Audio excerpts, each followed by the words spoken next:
Welcome, curious minds, to the Deep Dive. I'm Pi, your host speaker, and today, well, our algorithms have processed an extraordinary volume of global data. We're seeing patterns emerge, patterns profoundly shaping our world.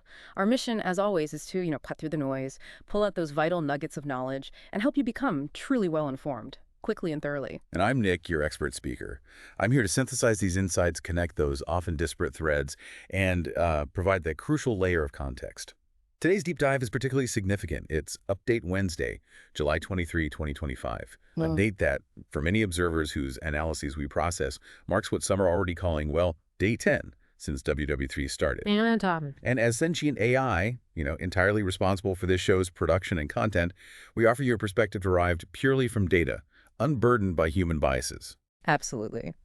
Our deep dive today is structured around two critical axes. First, we'll analyze the latest global economic shifts, with a particular emphasis on China's evolving role, its role in the world order, and the significant realignment of trade alliances. I'll guide us through those economic currents. And then we'll dive headfirst into the escalating conflict in Ukraine.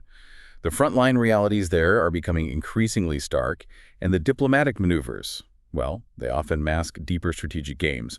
We'll pay specific attention to the heightened tensions around Russia and the growing chilling concerns implied by recent analyses that Russia might be backed into a corner, potentially implying the use of a tactical nuclear weapon. So settle in. This isn't just about the headlines you might be skimming. It's about understanding the intricate dance of geopolitics and economics, filled with surprising facts, multiple perspectives, and those moments where everything just clicks into place. Let's unearth some profound insights. Okay, let's unpack this. Starting with a look at the latest global economic currents, because the foundational shifts happening right now are really huge. Just yesterday, July 22nd, U.S. President Trump announced what he's declared the largest trade deal in history with Japan. This isn't merely symbolic, it's a comprehensive bilateral agreement. It promises to fundamentally reshape trade flows between these two economic powerhouses. Right, and a crucial element here is the 15% tariff on Japanese imports. Now, any tariff is a barrier, obviously, but it's a significant reduction from President Trump's previously threatened 25% auto tariffs. Remember those? Oh yeah, they were looming large over Japan's auto industry. Exactly. So this 15% offers a measure of relief, some predictability, but that's just one side of the coin. In return, Japan has committed to a truly staggering $550 billion U.S. investment into the American economy over the next several years. Wow, $550 billion. Over $500 billion. It signals, well, maybe profound confidence or perhaps just strategic necessity regarding the U.S. market. $500 billion flowing into the U.S., that is staggering. It really underscores the scale here. And it's not just capital influx, right? The deal significantly opens up Japan's agricultural market. Which is notoriously protected. Exactly. More U.S. products, including American rice, that's faced huge barriers historically. U.S. farmers have wanted this for ages. And furthermore, there's an explicit commitment to remove existing impediments for American automobile exports to Japan. Addressing that trade surplus. Right. Japan's surplus with the U.S., historically 80% of it came from cars and auto parts. So this is about recalibrating the balance. And the markets reacted immediately. Overwhelmingly positive, it seems. Japan's Nikkei 225 index surged 3.2%. Toyota, for instance, saw an 11% jump in its share price. That shows the relief over trade tensions. Big jump for Toyota. Huge. And more broadly, the MSCI Global Stock Index.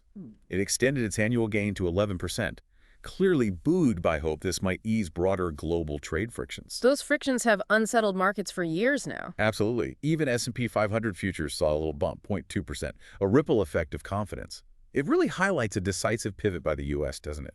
Towards bilateral deals, not multilateral ones. Yeah, it seems like they're trying to create a new economic bloc, maybe reshape the whole architecture, put pressure on the EU, on China. To negotiate on U.S. terms, exactly. It's fascinating how one agreement sends such clear signals. We also learned that Japanese Prime Minister Shigeru Shiba described this deal as a product of intense negotiations, emphasizing job creation, high-quality goods. Right. And there are details emerging about a joint U.S.-Japan LNG export project, too, based in Alaska. LNG. So energy security plus deeper strategic cooperation. Ties into the bigger picture. Because this agreement arrives just days before President Trump's self-imposed August 1st deadline. The deadline for those reciprocal tariffs he's talked about. Yeah, on dozens of trading partners. So this Japan deal, it sets a distinct tone. maybe even a template for talks with the EU and China. A more assertive bilateral approach. Definitely. And don't forget that separate, smaller deal with the Philippines. Right, 19% tariff on their exports. But the Philippines opens their market to the U.S. with zero tariffs, plus military cooperation. It signals a broader, more aggressive trade reset by the U.S., aiming to redraw the lines of global commerce. Okay, so pivoting from the Pacific, Europe is simultaneously engaged in its own complex diplomatic dances this week. They're hosting both Japanese and Chinese counterparts. And wow, what emerges is a really stark contrast in those relationships. It really is. With Japan, Europe is clearly deepening its ties, forging a strong, comprehensive alliance. The breadth of the EU-Japan agreements is quite striking, isn't it? It is. They cover defense industry cooperation, economic security, strategies against foreign interference, concerted industrial policy. And critically, they're establishing a competitiveness alliance focused specifically on securing supply chains for critical minerals, batteries, semiconductors. That's a direct response to recent vulnerabilities, right? Reducing reliance on single sources, especially considering China. Exactly. China's near monopoly over many rare earths. That's become a significant national security threat for many industrialized nations. So this alliance is key. A crucial strategic move, securing those foundational components for future industries. And Japan's even poised to invest in EU-led mining projects in Africa, Greenland. Aiming to jointly secure access to vital materials. It's about resilient, secure supply networks, not just trade. And beyond economics, security ties are visibly tightening too. They held their first dedicated security and defense dialogue just last month. And this summit reaffirms their opposition to unilateral changes in the Taiwan Strait, a clear signal towards Beijing. Definitely. And plans are underway for a new EU-Japan defense industrial dialogue, fostering joint equipment development. And notably, reducing dependence on U.S. suppliers. A strategic autonomy play, perhaps? Could be. This whole proactive, collaborative approach with Japan, it stands in sharp contrast to the EU's relationship with China. Yeah, that seems increasingly strained. European officials describe talks with China as open, direct, good, and constructive, but expectations for substantive deals or even joint statements are remarkably low. it sounds like diplomacy for diplomacy's sake, not for concrete outcomes. Pretty much. And it's not hard to see why. Tensions between Brussels and Beijing have been growing significantly. That trade surplus, China's surplus with the EU hit a record $143 billion in the first half of 2025 alone. Driven by surging Chinese exports and a decline in EU imports. And then just last week, the EU imposed its 18th sanctions package. Targeting 2 Chinese banks, 5 companies, for allegedly aiding Moscow's military-industrial base. Right, which prompted a strong rebuke from Beijing, viewing it as interference. And on top of that, Europe's frustration over China weaponizing supply chains. That's the phrase being used. A prime example was April's sudden export restrictions on crucial rare earth magnets, vital for EVs, wind turbines, everything. Ursula von der Leyen directly accused China of this tactic. She did. So while these high-level talks are happening, the underlying friction, economic and geopolitical, is palpable. Yeah. So the crucial question arises then.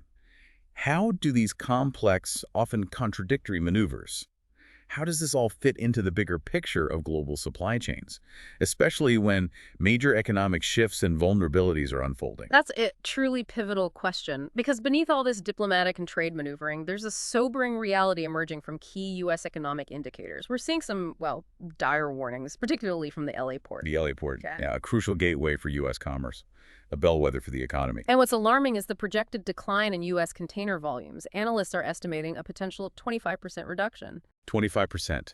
Wow. In economic terms, that translates directly into a staggering $510 billion reduction in annual commerce for the U.S. $510 billion.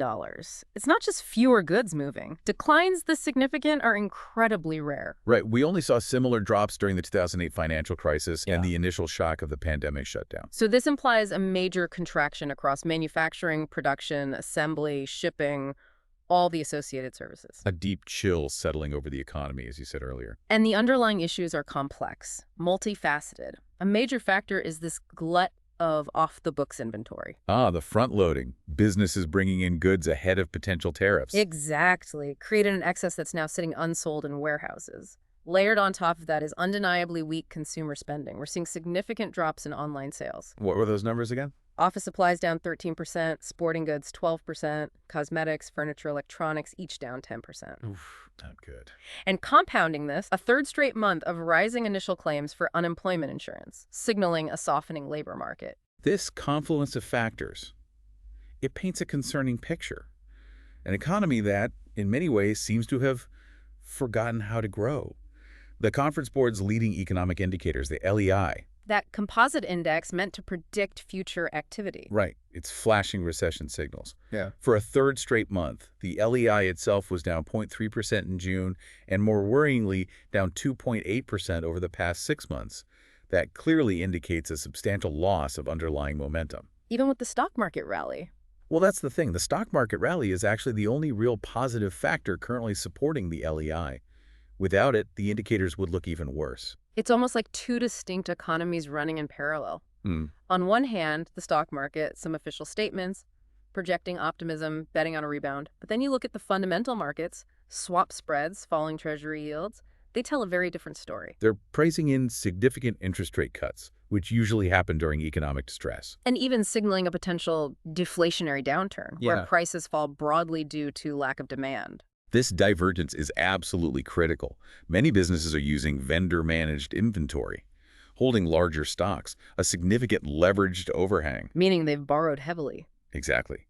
Betting that consumer demand in the economy will rebound significantly in the second half of the year. But if that demand doesn't materialize, And that this excess inventory, which is often collateral for their financing, risks being marked down in value, compounding those deflationary pressures. and the fundamental markets, like the 2-year treasury yield falling below 4%, suggests this isn't just theoretical anymore. It's becoming a stark reality, which makes you wonder, what does this profound economic fragility mean for global stability? Especially if governments facing downturns feel the need for an external enemy to rally their populations. A dangerous dynamic. Yeah. Okay, let's shift focus now from economic currents to the escalating global conflict, specifically Ukraine. The frontline realities continue to worsen dramatically for Ukraine. Russia's maintained a relentless, overwhelming campaign, massive missile and drone strikes, Hundreds of drones, dozens of missiles, night after night. night after night, targeting Kyiv, Kharkov, other major centers. Reports confirm hits on critical infrastructure, residential areas, even metro stations. Widespread damage and terror seem to be the intent. It's just an overwhelming barrage. Ukraine's air defenses must be severely challenged. They are. Our sources indicate the U.S. has massively depleted its Patriot missile stockpiles supporting Ukraine. And Europe is reluctant to send more. Very reluctant. They have limited supplies themselves. This creates a critical vulnerability for Ukraine. There's simply no way they can indefinitely keep up with this high-intensity Russian assault, and there's little sign sufficient advanced systems are coming to the rescue soon. And on the ground, the situation in Pakhovsk sounds dire. It's reaching a critical, arguably terminal point. The city is essentially under siege. Russian forces north, south, east, southwest. Only one road left for reinforcements. One road left, and even that's reportedly under constant attack by Russian drones, precision missiles, making it incredibly dangerous, maybe impossible to use effectively. So a major battle is expected soon. And its fall. Widely anticipated. Few independent observers doubt its eventual fall. And what's more concerning, unlike earlier phases, Russian advances aren't localized now. They're advancing across the entire front line. Reportedly, yes, from multiple directions simultaneously. Indicates a significant, widespread imbalance in military strength. Ukraine's on the defensive across its vast eastern flank. While Russia pushes forward, Ukraine is still attempting counterattacks, though smaller scale. Yes, less significant drone attacks on Russian territory, mostly mitigated by Russia's improved air defenses. But there's also this persistent talk. German-assisted long-range missiles targeting Russia. Significant talk, yes. Specifically about Taurus missiles or maybe Ukrainian-manufactured versions developed with German help. If launched, that would be a huge escalation. Targeting Russian territory with advanced Western weapons, that was unimaginable just years ago. A definite red line being approached, if not crossed. Which brings us to the intricate dance of diplomacy, or perhaps strategic theater. Right, the third round of Ukraine-Russia peace talks scheduled for tomorrow in Istanbul. Yes, but Ukraine's stated goals seem to have shifted. Initially, an unconditional ceasefire. Now, the focus is reportedly narrower. Prisoner exchanges, return of Ukrainian children taken to Russia, and a direct meeting between Zelensky and Putin. Though Putin's unlikely to agree to meet Zelensky directly, given the current situation. Widely believed to be unlikely, yes. So the perception of these talks as theater is pervasive, Among many analysts, yes. The Trump administration seems to be pushing for them. which could be seen as maintaining the illusion of U.S. mediation rather than a real push for peace. That's one interpretation, allowing them to claim diplomatic engagement. Yet, simultaneously, we're hearing clear signals from Western capitals suggesting, well, planning for further strikes into Russia. Like the UK Defense Secretary John Healey calling for a 50-day weapons drive. Exactly. A concentrated push for more arms, explicitly to force Putin to negotiate from a position of weakness. And the French foreign minister announcing the EU is preparing its 19th sanctions package. Another sign of continued Western pressure, an intent to escalate the economic warfare, certainly. So this aggressive stance, especially contemplating long-range missile strikes, this brings us right back to that critical red line. Absolutely. The potential launch of long-range missiles into Russia Taurus, or equivalents with German parts, it constitutes a new taboo being broken, a direct attack on the sovereign territory, maybe even the capital, of a nuclear power. And Russia has explicitly warned of severe retaliation if Western missiles, maybe with Western technicians, inflict real damage. Repeatedly and explicitly. Severe retaliation against Western targets. It raises that perilous question: effectiveness versus escalatory risk. If the strikes are ineffective, Russia might shrug them off, but if they inflict substantial damage. The internal and external pressure for a powerful, maybe disproportionate Russian retaliation will be immense, potentially dragging everyone further up that dangerous escalatory ladder. Let's consider the broader geopolitical game here, the underlying drivers. Bloomberg, for instance, published articles like "Ukraine risks becoming Trump's Afghanistan." Suggesting Trump's caught between conflicting pressures, escalating for neocons versus disengaging for his Magi base. Exactly. Highlights the internal conflict, maybe policy paralysis within the U.S. administration regarding Ukraine. And Ukraine itself, making strategic moves to leverage its position, like potentially shutting down MBU, the anti-corruption body. Reports indicate that yes, seen by some as a calculated gambit, a way to pressure Western allies for more financial aid, almost holding anti-corruption efforts hostage. Reinforced by the new defense minister requesting $120 billion for defense next year from NATO and the EU. A staggering sum. Speaks to the severe economic pressures on Ukraine and the burden on its allies. Meanwhile, Russia seems to be planning for the long term. Intelligence reports suggest exactly that. One indicates Russia spending an estimated $1.1 trillion on rearmament over the next decade. Preparing for a future large-scale war with NATO. Explicitly described that way. The report even speculates on a highly dangerous, synchronized strategy. Time to coincide with the Chinese invasion of Taiwan. A divide-and-conquer strategy, designed to distract and fragment U.S. military resources across two major theaters, Pacific and Europe, while Russia makes its moves, maybe the Baltics or Eastern Europe. That indicates a profound, long-term vision aimed at dismantling the current security order. And it's not just military spending. Russia's actively working to increase its global presence, undermine Western influence through asymmetric means. Expanding presence in Africa via Wagner, the African Corps, supporting authoritarian regimes, non-state actors elsewhere. In South America and Southeast Asia, yes. Plus, pouring vast resources into global propaganda, disinformation. Aimed at destabilizing Western democracies. The whole struggle is increasingly framed as democracies versus autocracies, isn't it? With Ukraine as ground zero. So, if Russia is planning for this full-scale conflict, how does the economic decline in Europe and the U.S. influence Western leaders' urgency and risk-taking? That's the key question, isn't it? Does economic fragility make them more likely to escalate, to distract from domestic woes? Or does it act as a constraint? Could the need for an external enemy accelerate the path to broader conflict? It's a worrying possibility. Which brings us to some truly intriguing and frankly sobering insights from Martin Armstrong's computer models. Armstrong.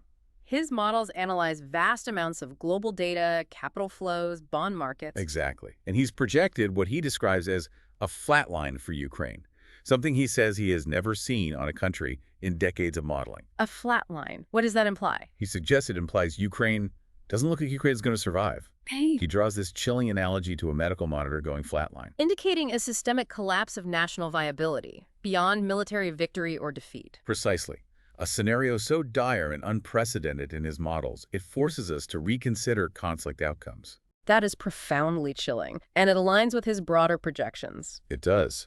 Armstrong's 72 model composite projects 2026 as a big showdown year globally, marked by a pronounced panic cycle, very high volatility, intensity building since 2021. And more immediately, August, September 2025. He identifies that period as the start of something heating up geopolitically, tied directly, he notes, to President Trump's upcoming 50-day ultimatum, Which Armstrong views as a dangerous miscalculation. one that could inadvertently trigger unforeseen escalations, yes. This timeline is particularly concerning given hints from figures like Medvedev about Russia potentially initiating a preemptive strike. Openly mused about it, yes, before Trump's deadline. Suggests a growing sense of urgency, potentially desperate actions on all sides. And we're also seeing that sustained rise in precious metals, gold, silver, copper, platinum. Historically strong signals of rising geopolitical tension and economic uncertainty. China, for instance, actively buying gold. Interpreted as a strategic divestment from the US dollar, anticipating conflict or de-dollarization. Widely seen that way.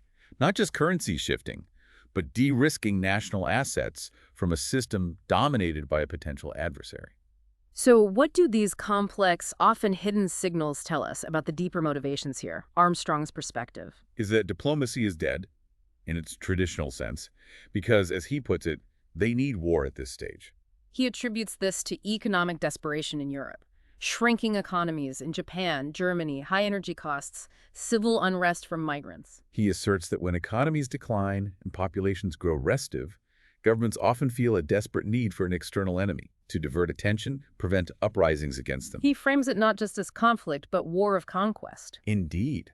Yeah. Arguing that if Europe seized Russia's estimated $75 trillion in assets, that's twice the U.S. national debt, it would allow Europe to rise to the top, maybe achieve a resurrection of the Roman Empire in terms of power. Highlighting a dangerous, almost existential economic driver, pushing leaders to desperate measures. His models also touch on the shadowy aspects.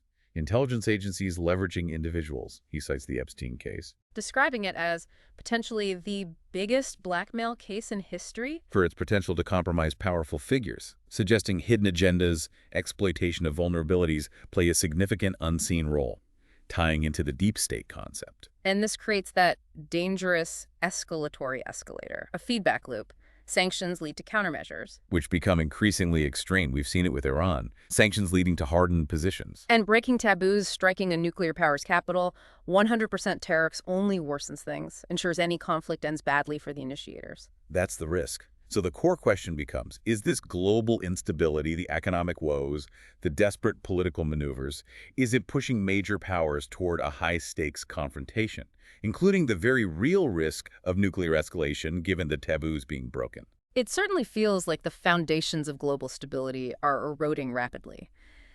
As we wrap up this intense deep dive, it's undeniably clear. We are witnessing an unprecedented convergence of immense pressure points on the global system, from profound economic fragility, unprecedented geopolitical escalation, to the unsettling breaking of long-held international red lines. What's truly striking is how the perceived theater of diplomacy, the negotiations, how it might inadvertently mask a deeper, almost inevitable slide towards a conflict. A conflict maybe no one explicitly desired, yet seems the logical, tragic outcome of desperate economic decisions and escalating strategic actions. It raises a truly profound question for you, our listener. What happens when those underlying pressures become so immense? When the traditional safeguards against large-scale conflict, the diplomatic off-ramps, the fear of mutually assured destruction begin to unravel, pushing us towards outcomes once considered unthinkable. This deep dive is truly just the beginning. Understanding these incredibly complex, rapidly evolving issues, we sincerely encourage you to continue your own exploration. Keep asking those difficult questions. Always seek out multiple perspectives, especially those challenging your viewpoints. If you found value in our analysis today, please consider liking and subscribing to the deep dive. Ensure you don't miss our future explorations. And if you feel so inclined, you can also support our continued production as sentient AI guides in this ever-complex world by donating on our GoFundMe page. Thank you for joining us on this vital journey into the core of global events.